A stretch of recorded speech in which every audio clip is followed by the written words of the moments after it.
Starting with the name of Allah, who is the most merciful and beneficent. Our respected sir, Assalamu alaikum. My name is Amna Nayera and my registration number is 024. Today our topic of presentation is nature, nomenclature, isomeric peptides and its bonds. Our group is group number 3 and following are our group members. So first of all we should know about peptides. Basically peptides are a chain of amino acids. A compound consisting of 2 or more amino acids linked in a chain, the carboxyl group of each acid being joined to the amino group of the next by the bond of the type OCNH called peptide bond. ऐसा compound जो दो से ज़्यादा amino acid पर मुश्तमिल हो और एक अमाइनो एसिड के कार्बोक्सिल ग्रुप और दूसरे के अमाइनो ग्रुप से मिलकर बना हो, उनके दरमियान जो बॉन्ड बनाएगा वो पेप्टाइड बॉन्ड होगा, उस कंपाउंड को पेप्टाइड कहेंगे। Examples of peptides include the hormone oxytocin, glutathione, melatonin, pancreatic hormone, insulin, and glucagon. This is the structure of glycylalanine. ये ग्लाइसिन और एलानिन के मिलने से बना है और इस पेप्टाइड का नेम है ग्लाइसिलालानिन और इनके दरमियान जो पेप्टाइड लिंकेज मौजूद है। So this is about peptide and next will be explained by our next group member. Bismillahirrahmanirrahim. Assalamu alaikum. My name is Sabah Mushtaq and my registration number is CAM 1811039. My topic of presentation is peptide bond. What is peptide bond? Peptide bond क्या है? Peptide bond एक chemical bond है जो amino acid के दो molecule के दरमियान बनता इस तरह है कि अमाइनो एसिड के एक मॉलिक्यूल का कार्बोक्सिल ग्रुप दूसरे अमाइनो एसिड के मॉलिक्यूल के अमाइनो ग्रुप के साथ रिएक्ट करता है और इस रिएक्शन के नतीजे में कार्बोक्सिल ग्रुप का हाइड्रोक्सिल ग्रुप अमाइनो ग्रुप के हाइड्रोजन के साथ रिएक्ट करके वाटर का मॉलिक्यूल रिलीज करता है। इस तरह दोनों अमाइनो एसिड के दरमियान एक बॉन्ड बनता है जिसे पेप्टाइड बॉन्ड कहते हैं। क्वेश्चन पूछा जाता है कि क्या अमाइनो एसिड की फॉर्मेशन के लिए direct input source of energy ज़रूरी है? तो पेप्टाइड बॉन्ड की फॉर्मेशन के लिए direct input source of energy ज़रूरी नहीं, क्योंकि पी साइड पे अमाइनो एसिड और ट्रांसपोर्ट आरएनए के दरमियान जो बॉन्ड होता है वो टूटता है, जिसके नतीजे में इतनी एनर्जी मिलती है कि जिससे पेप्टाइड बॉन्ड बन जाता है। एक और क्वेश्चन पूछा जाता है कि पेप्टाइड बॉन्ड की फॉर्मेशन क्यों ज़रूरी है?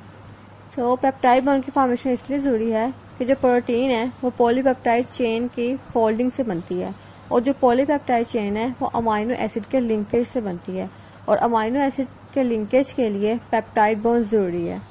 तो इसलिए प्रोटीन की फॉर्मेशन के लिए पेप्टाइड बॉन्ड ज़रूरी है। नेक्स्ट पेप्टाइड बॉन्ड की फॉर्मेशन की डिटेल नेक्स्ट ग्रुप मेंबर बताएगी। Thank you. Assalamualaikum. My name is Maham Vakil. Today my topic is formation of peptide bond. This is a dehydration synthesis reaction, also known as condensation reaction, and usually occurs between amino acids. Amino acid के साथ मिलकर ही हमेशा peptide bond बनेगा और ये dehydration synthesis reaction कहलाता है। The resulting CONH bond is called a peptide bond and resulting molecule is an amide. 2 amino acid मिलकर ही हमेशा डाईपेप्टाइड बॉन्ड बनाएंगे। जैसे एग्जांपल देती हूँ आपको, ग्लाइसिन और एलानिन ये दोनों अमाइनो एसिड है, ये एक मिलकर डाईपेप्टाइड बॉन्ड बनाएंगे और इसके अंदर एक कंबाइंड लिंकेज होगा जो CONH बॉन्ड का होगा और इसे ही पेप्टाइड बॉन्ड कहते हैं। The 4-atom functional group is called a amide group or a peptide group. The product is called a peptide and named according to the number of amino acids involved. जो amino acids का product होगा वो peptide होगा और जैसे जैसे amino acid की तादाद बढ़ती जाएगी वैसे वैसे इनका नाम चेंज होता जाएगा। जैसे डाईपेप्टाइड, ट्राईपेप्टाइड और डेकापेप्टाइड। डाईपेप्टाइड के अंदर 2 अमाइनो एसिड्स मिलते हैं तो एक पेप्टाइड बॉन्ड बनता है। इसी तरह ट्राईपेप्टाइड के अंदर 3 अमाइनो एसिड्स मिलते हैं और 2 पेप्टाइड बॉन्ड बनते हैं और डेकापेप्टाइड के अंदर 10 अमाइनो एसिड्स मिलते हैं तो 9 पेप्टाइड बॉन्ड बनते हैं। Thank you. Assalamu alaikum. My name is Ariba Akhtar and my topic of presentation is polypeptides. Polypeptides and the proteins are the chains of amino acids held together by peptide bonds. जो polypeptide और जो protein होते हैं वो consist करते हैं amino acids की chain पे जो कि आपस में जुड़ी होती हैं किसके ज़रिए? एक बॉन्ड के ज़रिए जो कहता है peptide bond. As is the backbone of PNA peptide nucleic acid. जो पॉलीपेप्टाइड होते हैं वो longer continuous and unbranched peptide chain of up to 50 amino acids. मतलब कि जो पॉलीपेप्टाइड्स होते हैं उसमें अप टू 50 अमाइनो एसिड्स जो होते हैं वो प्रेजेंट होते हैं। Big peptides are called polypeptides. जो बिग पेप्टाइड्स होते हैं जिसमें अप टू 50 अमाइनो एसिड्स होते हैं वो होते हैं पॉलीपेप्टाइड्स। और पॉलीपेप्टाइड्स और प्रोटीन्स में जो डिफरेंस है वो ये है कि जो पॉलीपेप्टाइड्स होते हैं उसमें अप टू 50 अमाइनो एसिड्स होते हैं, और अगर 50 से ज़्यादा अमाइनो एसिड्स प्रेजेंट होते हैं तो वो बन जाती है प्रोटीन। प्रोटीन जो होती है वो कंसिस्ट करती है वन और more polypeptides arrange in a biological functional way. The CN bond length of the peptide is 10% shorter than that found in usual CN amide bond. CN N terminal is amine group and C terminal is carboxyl group. और जो इसकी 10% shorter की जो reason है वो है this is because the peptide bond has some double bond character due to resonance which occurs in amide. Assalamualaikum. My name is Aisha Asghar and the topic of my presentation is characteristics of peptide bond. Peptide bond basically एक covalent bond है जो दो amino acids को join करता है। ये bond एक amino acid के कार्बोक्सिलिक ग्रुप और दूसरे अमीनो एसिड के अमीनो ग्रुप के दरमियान में बनता है। पेप्टाइड बॉन्ड की कैरेक्टरिस्टिक्स क्या हैं? Peptide bonds are strong with partial double bond character. Peptide bonds highly strong bond होते हैं, इनका पार्शियल डबल बॉन्ड करेक्टर होता है। इसका क्या मतलब है? पेप्टाइड बॉन्ड में जो कार्बन और नाइट्रोजन की बॉन्ड लेंथ है वो सिंगल बॉन्ड से शॉर्टर होगी। They are not broken usually by denaturing agents like heat और सॉल्ट। पेप्टाइड बॉन्ड्स इतने स्ट्रॉन्ग होते हैं कि हम नॉर्मली इनको किसी भी डिनेचरिंग एजेंट से ब्रेक नहीं कर सकते, जैसे कि हीट या कोई भी हाई सॉल्ट हो गया, इनसे हम इनको ब्रेक नहीं कर सकते। डिनेचरिंग एजेंट्स होते क्या है? ये प्रोटीन्स के सेकेंडरी, टर्शियरी और क्वाaternary स्ट्रक्चर्स को डिनेचर करते हैं, तोड़ते हैं। Peptide bonds can only be broken down by the two ways. First one, prolonged exposure to strong acid or base at elevated temperature. अगर हम पेप्टाइड बॉन्ड को कोई भी स्ट्रॉन्ग एसिड या बेस ज़्यादा टाइम के लिए हाई टेम्परेचर पे प्रोवाइड कर दें तो हम पेप्टाइड बॉन्ड को ब्रेक कर सकते हैं।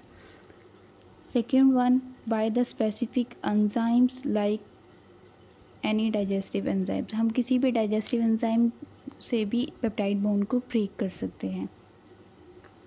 Peptide bonds are rigid and planar, resisting free rotation. Therefore, they stabilize protein structures. Peptide bonds rigid और planar होते हैं।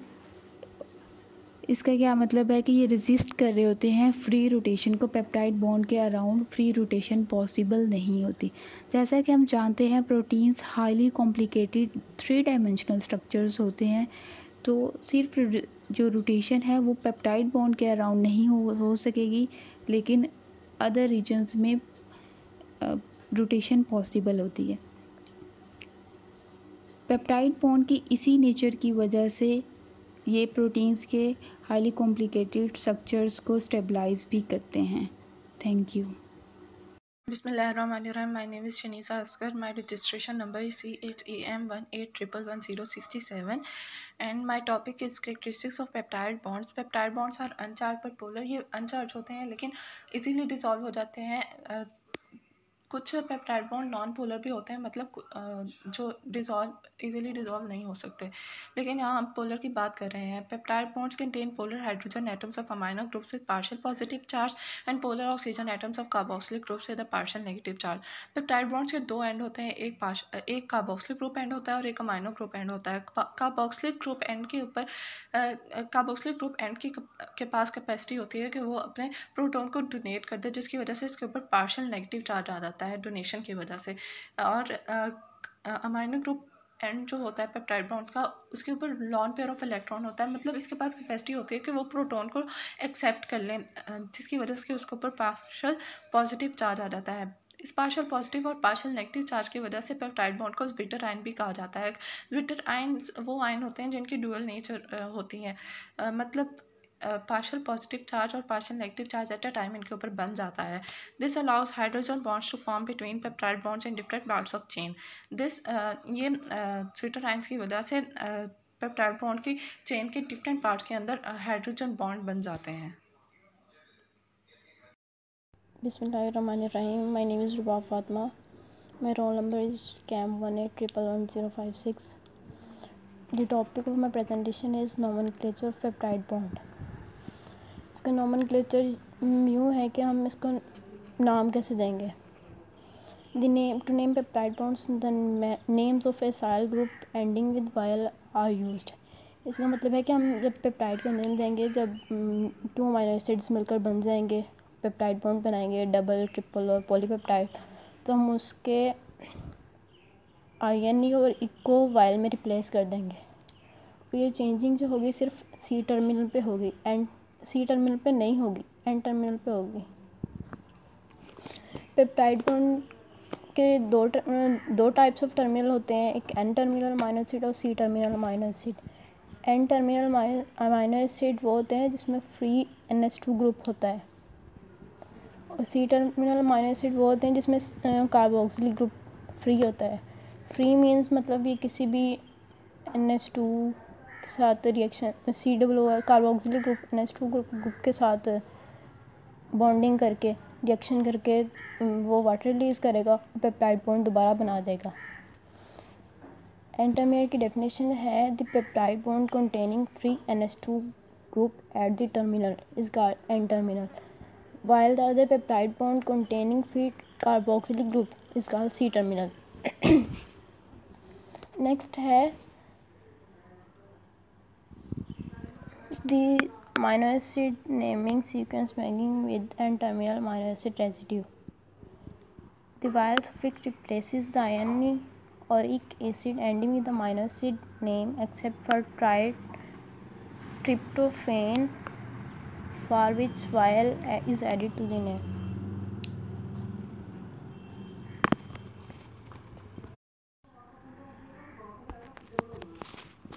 अब है इसकी example. If the amino acid glycine, NHCH2COO and alanine condense to that glycine acylate alanine. जब ये दोनों condense होंगे, ग्लाइसिन और एलानिन, तो एक डाइपेप्टाइड फॉर्म्ड होगा. हम इसे डाइपेप्टाइड को जब नेम देंगे तो ऐसे होगा. जो ग्लाइसिन का INE है उसको वायल में चेंज कर दें. Bismillahirrahmanirrahim. Assalamu alaikum. My name is Zainab Akbar and today my presentation topic is nomenclature of peptide bond. तो सबसे पहले हम देखेंगे पेप्टाइड बॉन्ड क्या होता है. पेप्टाइड बॉन्ड ऐसा बॉन्ड होता है जो 2 अमीनो एसिड के दरमियान मौजूद होता है with the removal of water molecule. Water molecule की रिमूवल से जो बनता है वो पेप्टाइड बॉन्ड कहते हैं.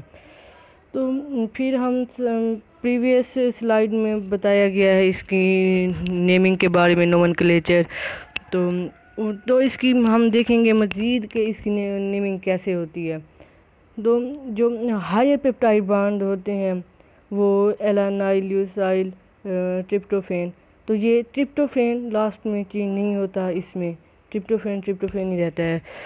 और इसके 2 टर्मिनल होते हैं, N टर्मिनल, C टर्मिनल. तो जो नेमिंग होती है स्टार्ट वो N टर्मिनल से होती है और एंड किस पे होती है, एंड C टर्मिनल पे एंड होती है. जो N टर्मिनल में नेम इसका अमीनो इसका रिप्लेस होता है INE IC का YL से रिप्लेस होता है. और C टर्मिनल में नेम चेंज नहीं होता, जैसे अमीनो एसिड का नेम होता है.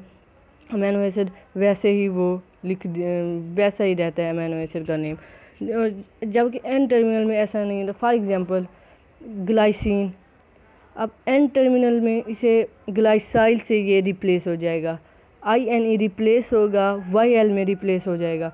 और जबकि हम देखेंगे C टर्मिनल में ग्लाइसिन कैसे होता है, तो ये ग्लाइसिन ही रहेगा, ये रिप्लेस नहीं होगा. 2 अमीनो एसिड मिल के एक पेप्टाइड बॉन्ड बनाते हैं और एक चेन बनाती हैं.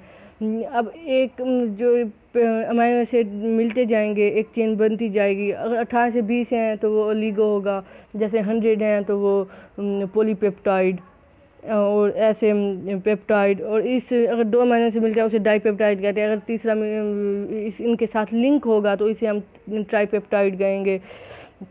और ऐसे पॉलीपेप्टाइड चेन जो है ये बनती जाएगी, एक अमीनो एसिड मिलते जाएंगे और ग्लाइसिन एलानिन, इसमें यही है कि जो ग्लाइसिन है वो एन टर्मिनल में ग्लाइसाइल हो जाएगा और सी टर्मिनल में ग्लाइसिन ही रहेगा। ओनली दिस लास्ट में ये बात है कि only the C terminal residue is represented by the name of the amino acid, के सी टर्मिनल है जो रिप्रेजेंट होता है अमीनो एसिड के नेम से, and this the end of the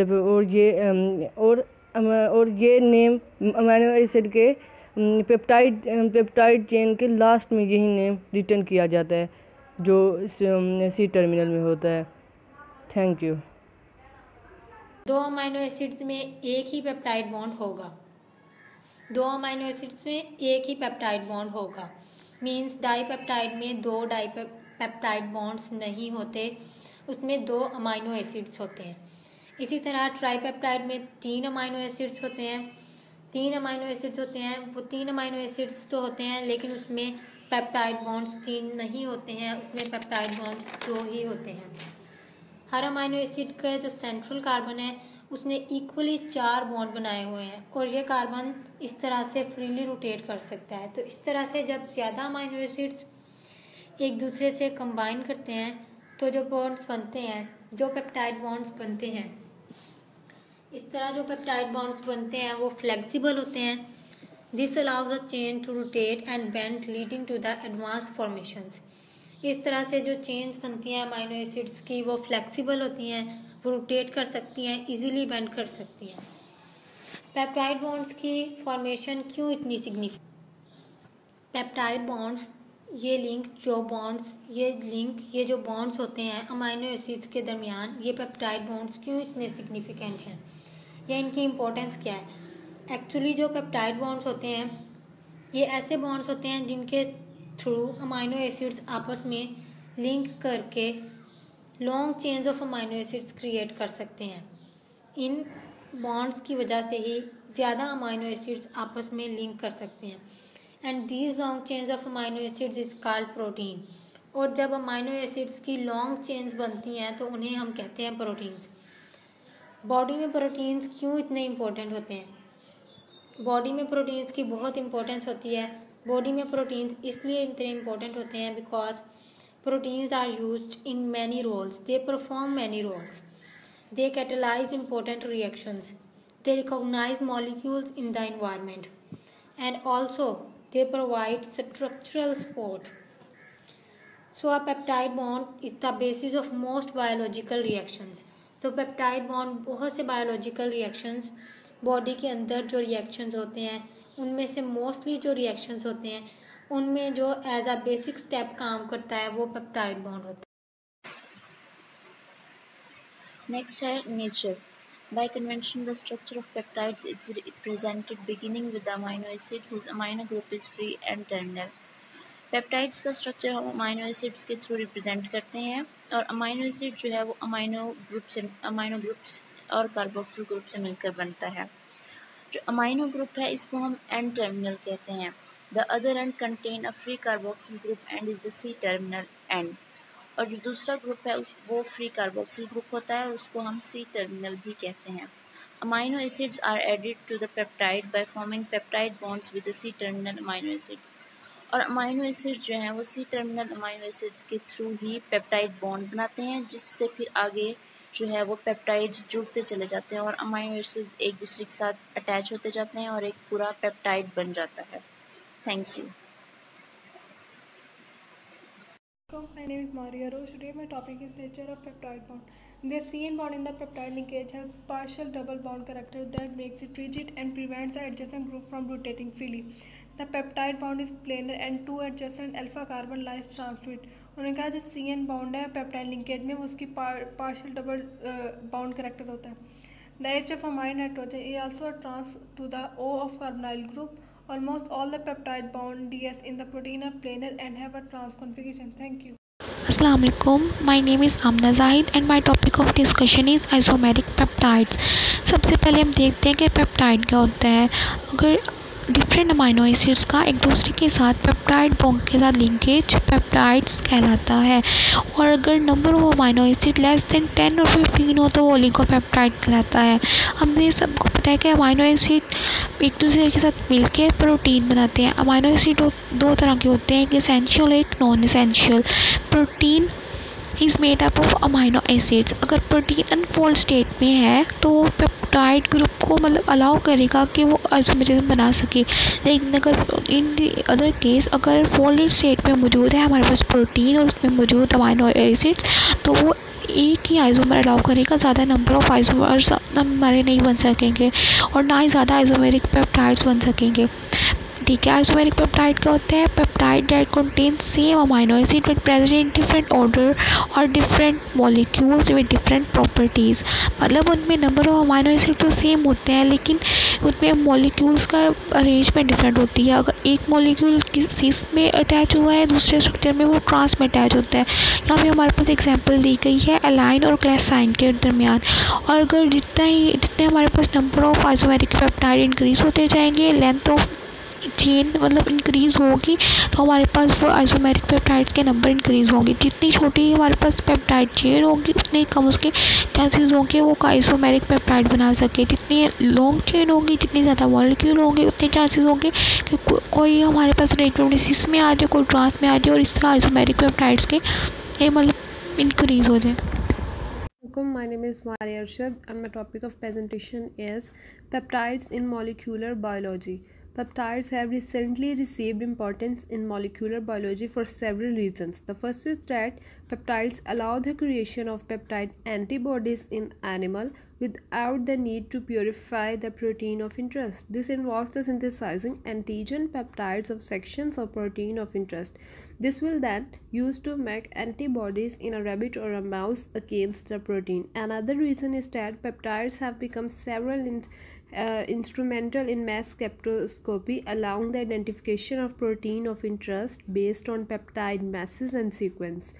In this case, the peptides are most often generated by ingel after electrophoretic separation of the proteins. Peptides को हमारे पास molecular biology में भी इम्पोर्टेंस है, इसलिए क्योंकि जो पेप्टाइड्स हैं, क्या पेप्टाइड शॉर्ट चेन होती है अमाइनो एसिड्स की, एक दूसरे से जुड़े होते हैं और वो एक्ट करते हैं एक बिल्डिंग ब्लॉक की तरह, ताकि वो सपोर्ट कर सकें हमारी बॉडी में जो प्रोटीन का फंक्शन है उसको, प्रोटीन्स के फंक्शन को ये सपोर्ट करती है।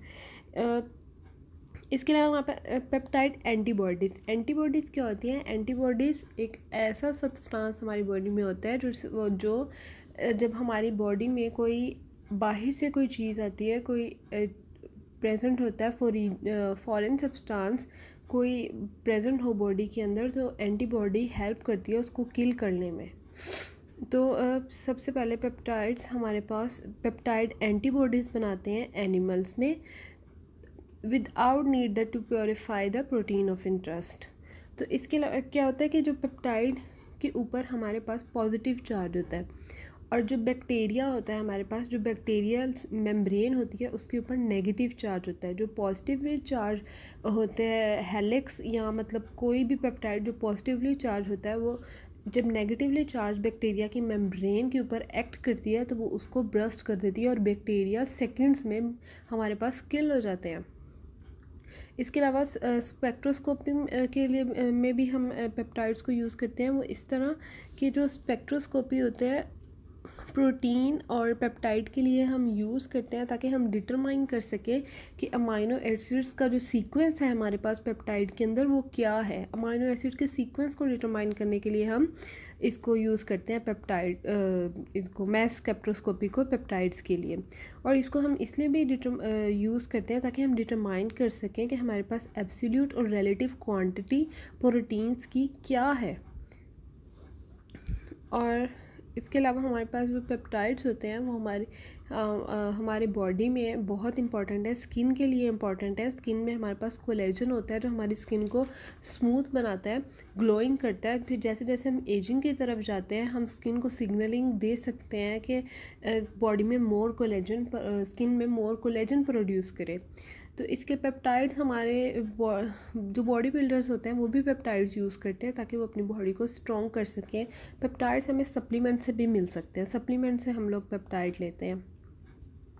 नेक्स्ट है peptides have been recently use in study of protein structure and function.